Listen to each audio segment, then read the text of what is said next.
তো hello guys, আবার একটি ইনফরমেটিভ আপডেট নিয়ে আপনাদের সামনে চলে এসেছি।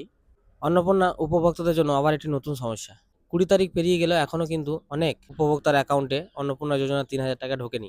আপনারা স্ট্যাটাস চেক করতে যাচ্ছেন, তখন আপনারা দেখাচ্ছে ফর ফার্দার ভেরিফিকেশন। আপনারা কিন্তু কনফিউজড যে এটা আবার কি নতুন এলো।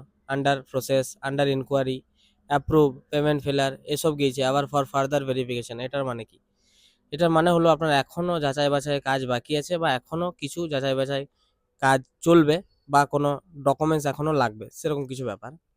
তো আপনারা হয়তো অনেকেই ভাবছেন যে আমাদের মুখ্যমন্ত্রী একটা নতুন পোর্টাল দিয়েছে, সেখানে আমরা ক্লেম অ্যাপ্লাইটা করে দেবো।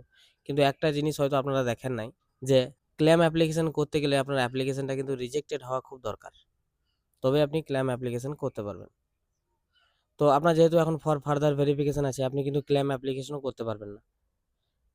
তো আপনাদেরকে বারবার বলবো, যাদের এরকম আছে ফর ফার্দার ভেরিফিকেশন, তারা কিন্তু এত তাড়াতাড়ি আপনাদের ক্লেম অ্যাপ্লিকেশনটা করতে যাবেন না। নতুন পোর্টাল দিয়েছে, হয়তো গ্লিচ আছে, টেকনিক্যাল ইস্যু আছে, তার জন্য হয়তো সবারই ফর ফার্দার ভেরিফিকেশন দেখাচ্ছে। কিছুদিন পর হয়তো আন্ডার প্রসেস দেখাবে বা অ্যাপ্রুভ দেখাতেও পারে, যেমন আগে হয়েছিল, সব অ্যাপ্লিকেশন রিজেক্টেড হয়ে গিয়েছিল, তারপর হঠাৎ করে আন্ডার ইনকোয়ারি হয়ে গেছিলো। সেরকম তো দু একদিন দাঁড়ান, আবার নতুন গাইডলাইন্স আসুক, আবার সরকার নতুন করে কি করতে বলছে সেটা দেখুন, তারপর আপনারা ক্লেম অ্যাপ্লিকেশনটা করবেন। ধন্যবাদ।